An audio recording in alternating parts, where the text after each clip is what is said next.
Right now, as you watch this video, artificial intelligence is being used in an active war. Not in a test. Not in a simulation. In a real conflict, making real decisions, with real consequences.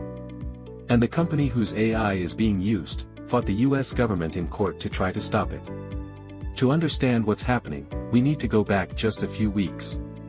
In late February 2026, the United States launched a military operation against Iran called Operation Epic Fury. Within days, it became clear that this wasn't just any military operation. It was the first war in history where artificial intelligence played a major confirmed role on the battlefield. AI was being used to analyze drone footage, process intelligence, simulate attack scenarios and identify targets at a speed no human analyst could match. The battlefield had changed forever. And most people had no idea it was happening. Here's what made it even more dramatic. The AI being used by the US military in this conflict was built by Anthropic, one of the most respected AI safety companies in the world. Anthropic had signed a $200 million contract with the Pentagon to integrate their AI called Claude into military systems. But Anthropic had two conditions. Their AI could not be used to power fully autonomous weapons, weapons that kill without a human making the final decision. And it could not be used to spy on American citizens. The Pentagon refused to agree to those conditions. And then the Trump administration did something extraordinary. They officially blacklisted Anthropic as a security risk and ordered their AI removed from all military systems within 6 months, while simultaneously continuing to use it in an active war. But here's where it gets truly alarming.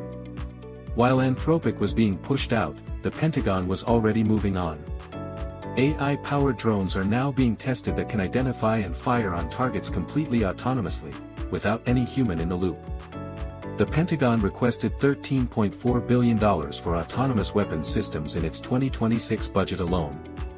And AI-powered humanoid robot soldiers, machines that carry rifles and breach doors, are already being tested by the US military and in Ukraine.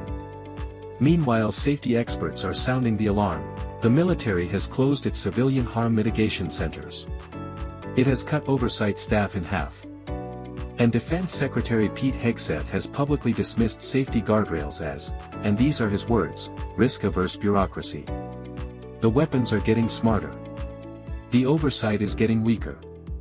And nobody seems to be asking the most important question: what happens when an AI makes a mistake in a war zone? And America isn't alone in this race. China publicly warned this week about the dangers of unrestricted military AI, while simultaneously developing its own AI-powered weapons at breakneck speed. Russia is doing the same. The world is locked in an AI arms race that experts are comparing to the nuclear arms race of the 20th century, except this one is moving faster and with far less international regulation. The difference is that nuclear weapons were hard to build and easy to regulate. AI weapons are cheap, fast, and almost impossible to control once they're deployed.